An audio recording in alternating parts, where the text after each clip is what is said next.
Mr. Shoaff said to me that he thought it was a worthy goal to become financially independent for 3 major reasons. First, with money no longer a time-consuming consideration, I could then begin devoting heavy time to all the other dimensions of my life.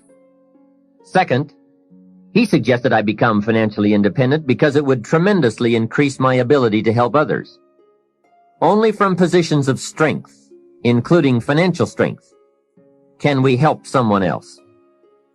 Finally, and most important, he said, I believe it is worthwhile to become financially independent for the sake of developing the person you must become to achieve that goal. What a major secret he taught me. Set a goal to entice you to become the person it takes to achieve it. Reaching the goal is the lesser value. The primary value lies in the person you become by reaching it. You see, it's not the $1 million that's most important. It's what you must do and become in order to be a millionaire. We're all aware that many people feel that we must be careful of focusing on money or affluence or abundance. That in it, or in the pursuit of it, there is danger. We often hear quoted from the Bible, the love of money is the root of all evil. And I do agree. If you make money your love, and you pursue affluence to the exclusion of, or at the expense of, other values of life, you have lost, not won. However, let us consider this question. If you could do better, should you? That's not a bad question. In the time allotted to labor, in the time given to economics, care for family, success, achievement, productivity, the creation of value, the development of skills and creativity, if you could do better, should you? I think that one of the greatest satisfactions of living life to the fullest is doing the best you can with whatever you have. Doing less than your best has ways of eroding the psyche. We seem to be creatures of enterprise. Surely it is the reason for the seasons. The soil and the sun and the rain and the seed all say, what can you do with us? The seasons say, do you have the genius to make something unique of us? Life says, here's the raw material. What splendid things can you produce from all there is? So, go for high productivity, the full employment of your genius, the full development of your potential in all areas of your life, including earning money. That is the essence of life. Truly sophisticated people know it isn't the amount that counts. It's doing all that you can with all you've got that counts. With that background, let me recommend a book for you to read. The title is The Richest Man in Babylon by George Clason. Perhaps you've already read it. I would suggest that you read it again. It's just a small book. You can read it in one evening. I call it the appetizer for the full discourse on the subject of financial independence. Now, let me give you the major theme of the book. The major theme is that what you do with what you have is more important than what you have. What you do with what you get is more important than what you get. What we do with what we have says so much about us. It reveals our philosophy of life, our attitude, what we know, and what we think, and the makeup of our character. It is a reflection of what is going on inside of our head and within our value system and decision-making process. It also reveals our ability to weigh and to perceive. The outer is always a reflection of the inner. It is an indication, a reading, a revealing.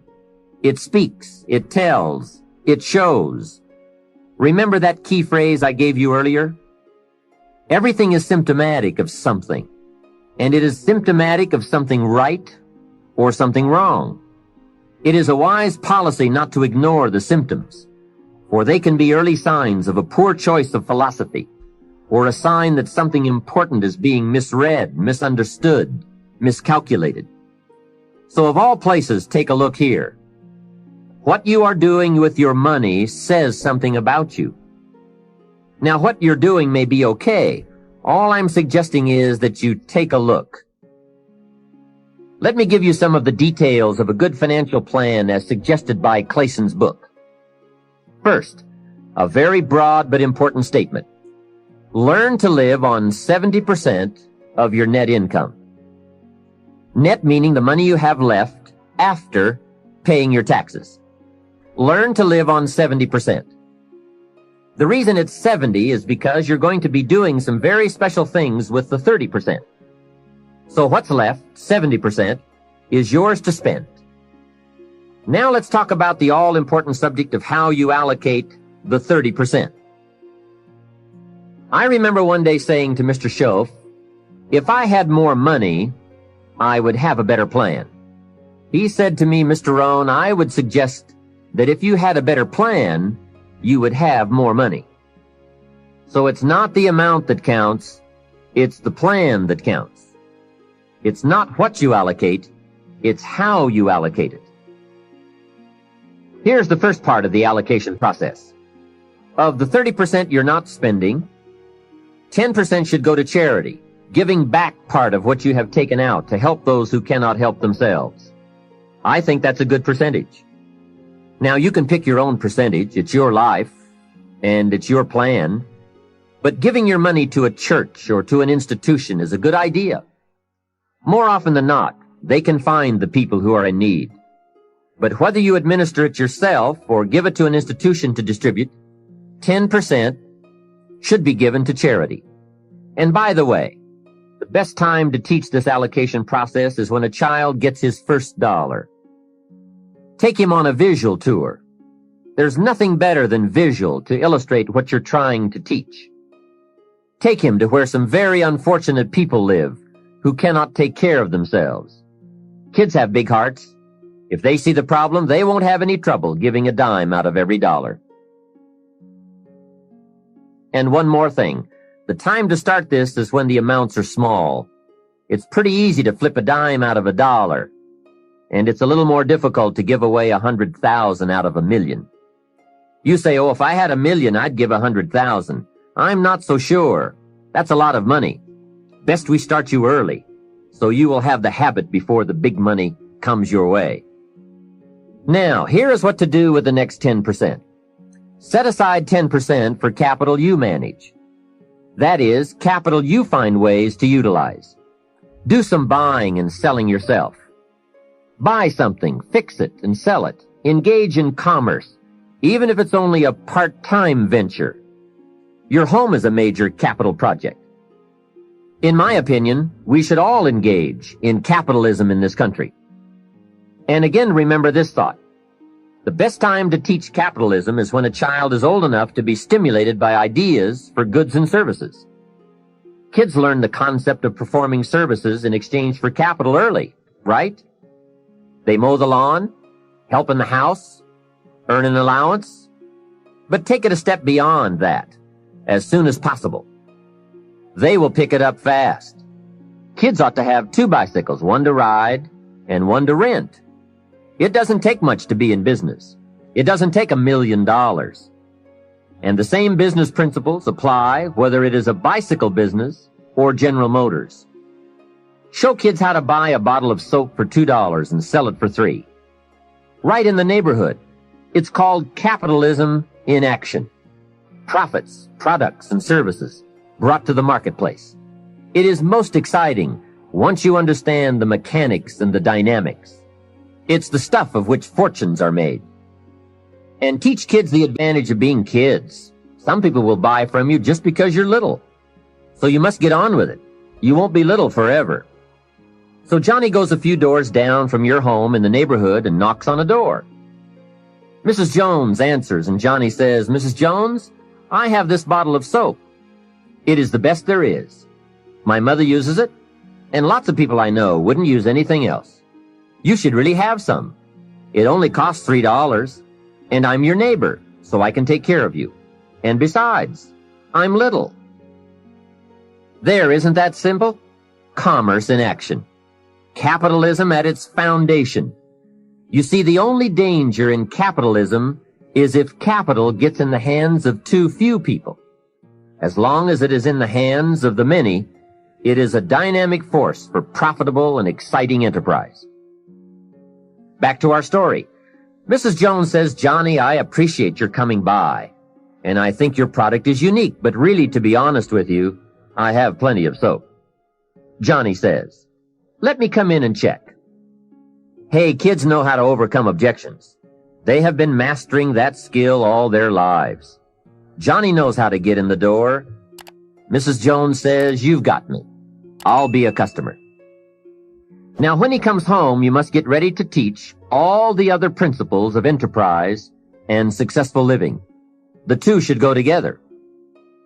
First, Johnny says, "I've got $3 to spend," and you point out the obvious. If you spend all $3, you will be out of business. He says, "I can see that." Then you explain, you must set aside $2 to invest in another bottle of soap. You can't spend your capital. Capital must be carefully preserved. What would you think of a farmer who ate his seed corn? Dumb farmer, right? So capital must be defended. It is your only chance for another harvest. Now here's another thought for your notes. Make sure you turn part of your income into capital. I would suggest 10%. And use that 10% yourself to give your own skill a chance to do something remarkable in the marketplace. No telling what genius lies, unused, waiting for the spark of opportunity. It is part of the path of fortune. Use this thought. Why not work full-time on your job and part-time on your fortune? You can, you know. It's up to you. And you can't believe the feelings every day when you can honestly say, "I'm working to become wealthy. I'm not just working to pay my bills." It makes a different kind of day. You will find it hard to go to bed at night and exciting to get out of bed in the morning. Remember, it's the same day, the same opportunity, the same you, but it is a greatly different life working to become wealthy or working to get by. Now here is the next principle to teach. Johnny says, "Okay, I'll set aside $2 so I can stay in business and continue to make $1 profit. But I get to spend the $1, right?" Now comes a most important opportunity. You must explain that if he spends that whole dollar, he will wind up broke and unhappy. And then take him on another visual tour to some part of town where he can get a good look at people who spend all they make and are broke and unhappy, and say, "Do you want to live like this?" He will say, "No." Then you say, "All right then, you can't spend the whole dollar." He says, "Well then, tell me what to do with it." And with that open door comes the obvious opportunity to teach all the principles of wealth and happiness and lifestyle. One of the major factors that affects your life, all your life, is what you do with your money. So here's what you do. First, pay your taxes, right? Next comes the 10 cents for charity, which we have already covered. Johnny says, "Oh yes, here is a dime for those who cannot help themselves. Now I can spend the rest." Answer, no. You will wind up broke and unhappy. He says, "Okay, what now?" And now comes another major life lesson. The next 10 cents out of every dollar of wages or profit is for the increase of capital you manage. Set aside 10 cents out of every dollar profit so that someday you can buy 2 bottles of soap instead of 1. I'm sure Johnny will catch on to that one right away. He says, "Of course. If you buy 2 bottles instead of 1, you save yourself a trip." How clever. And the next point you teach is that some companies will sell you 2 bottles cheaper than if you buy just 1 bottle at a time. They sell you 1 bottle for $2 and 2 bottles for $3.80. Johnny says, "Wow, then when I sell it, I can make even more money." How clever. It's true, everybody benefits from the increase of capital. The company gets to sell 2 bottles at one time. You save a trip and some costs, and you can keep some of the saving or pass along some of it to Mrs. Jones, your customer. Let's review so far. First, pay taxes. Next, 10 cents for charity and 10 cents for capital you manage. And for the increase of that capital, out of every dollar of wages, or profits. Now, here's the third 10 cents from every dollar, and that is capital you provide. Take 10 cents out of every dollar and put it in a financial institution. And now we have come to a major benefit for all of us if you bring this 10% of your earnings to the marketplace. You see, some projects in our society need more capital than one person can provide. So we have a system whereby all of us can loan or invest our money in capital provided, so that large businesses can be built to provide more jobs and products and service and help create an even more dynamic society. So 10 cents out of every dollar should go into a savings account.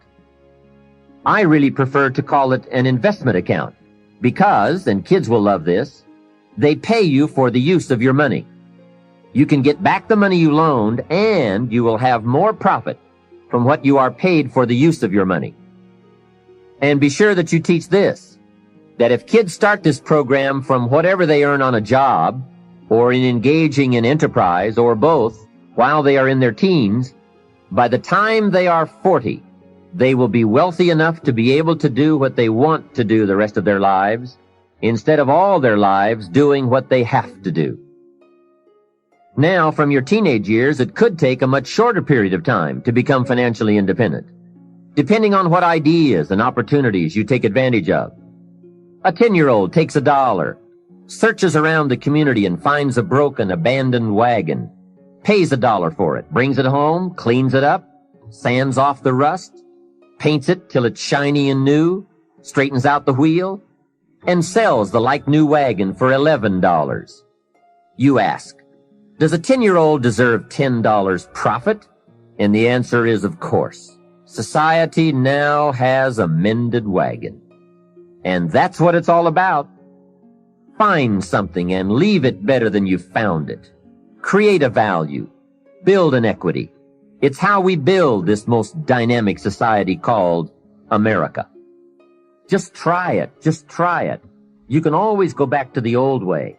But if you just try it, I predict you will be so excited about your new commitment and discipline for wealth that you will never turn back. What we're seeing here is that wealth is a matter of allocation, not opportunity, especially in this country. There are subtleties on both sides of any issue of health and sickness, the issues of success and failure. It is the subtleties that determine the direction and the destination. The major reason it is so subtle is because what you do in a single day or a single week or month doesn't seem to matter that much. But remember, as we said earlier, everything matters. Everything weighs something. Sophisticated people never say, it doesn't matter. If you spend or invest $5 today, it doesn't seem to matter much either way. You seem to be no richer or poorer at the end of the day. But it does make all the difference in the world as you save $5 every day, and the days accumulate into weeks and into months and into years. You see, it's the accumulated total of the allocation of each day that makes all the difference in the world, whether you become rich or poor, healthy or ill, successful or mediocre. Now back to Johnny. He is going to ask about his investment account, where he's putting 10 cents out of every dollar. What kind of interest do they pay kids? So you give him the blockbuster, same as adults. That will be almost unbelievable. At last he can be treated like an adult, getting that adult interest when you're only a kid. And one added note, just by working this part of the financial independence plan alone, by putting aside less than $200 a month, will make you a millionaire in 30 years. Remember, it's called the subtlety of wealth or poverty. What you do in one day doesn't seem to matter. But as all sophisticated kids and adults know, it is the accumulated days of proper allocation of your money that makes you wealthy. It is using the ideas we're discussing, coupled with the passing of a little time, that creates fortunes. Now, the passing of time is automatic, but using the ideas is a matter of your own discipline. Whether you want to or not, or whether you care or not, bottom line, It's all up to you. Let me give you the definition of rich and poor. It is brief, but I'm sure you will get the message. Here it is. Poor people spend their money and save what's left. And you guessed it already. Rich people save their money and spend what's left. Remember, it's the same money, just a different philosophy. If 20 years ago, two people each earned $1,000 a month, and they each had an average increase in income over the last 20 years, one had the philosophy, spend your money, save what's left, and the other had the philosophy, save your money and spend what's left. Today, 20 years later, we call one poor and the other rich. The difference was in philosophy. But I can't stress too much the subtlety of it all. At the end of a day or a week or a month, it doesn't seem to matter. A rich plan or a poor plan to an unsophisticated person. But to make wise decisions, we must all weigh a larger measure of the result. We don't just weigh a week. We weigh 5 years of weeks, 10 years of weeks, and let the weight of that measure determine the change in our weekly activity and commitment. Wise decisions for wealth and lifestyle come from the wise measure of results.